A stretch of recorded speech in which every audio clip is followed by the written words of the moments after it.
আসসালামু আলাইকুম। আজকে আমি যে রেসিপিটি নিয়ে এসেছি সেটি হলো গরুর মাংস দিয়ে কাঁঠালের রেসিপি।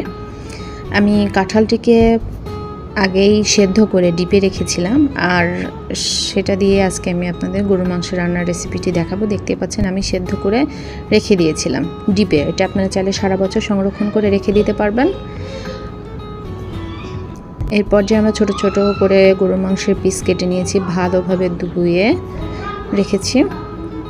আমরা আজকে প্রেসার কুকারে গরু মাংসটি রান্না করব, যেন অনেক ভালোভাবে সেদ্ধ হয়ে যায় খুব তাড়াতাড়ি। এরপর যে আমরা পেঁয়াজ কুচি, 2টা তেজপাতা, 2টা দারুচিনি, 3-4টা লবঙ্গ, 4-5টা সাদা ফল ও 2টা কালো ফল দিয়ে দিলাম।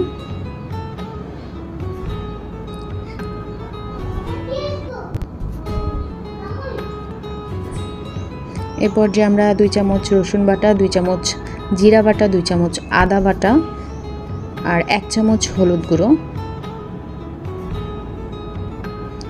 1 চামচ ধনিয়া গুঁড়া, স্বাদ মতো লবণ। আমরা কাঁঠালেও লবণ দিয়েছি, তাই সেটা মাথায় রেখে লবণ দিতে হবে। এখানে আমরা 2 চামচ মরিচ গুঁড়া ব্যবহার করলাম।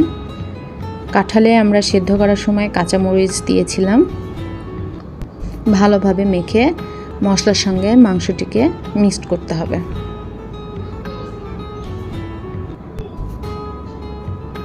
মশলার সঙ্গে মিক্সড করে কমপক্ষে 10 থেকে 15 মিনিট রেস্টে রেখে দিতে হবে।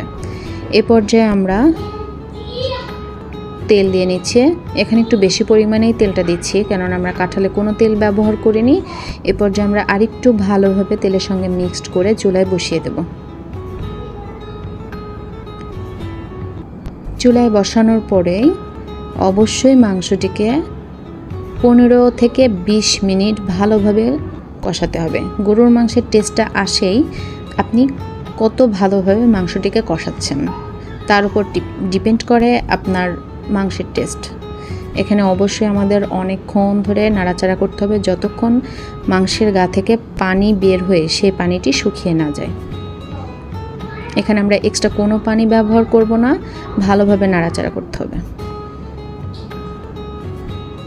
আর আমি কাঁঠালটি কিভাবে সেদ্ধ করে রেখেছিলাম অবশ্যই পরবর্তী ভিডিওতে আপনাদের দেখিয়ে দিব।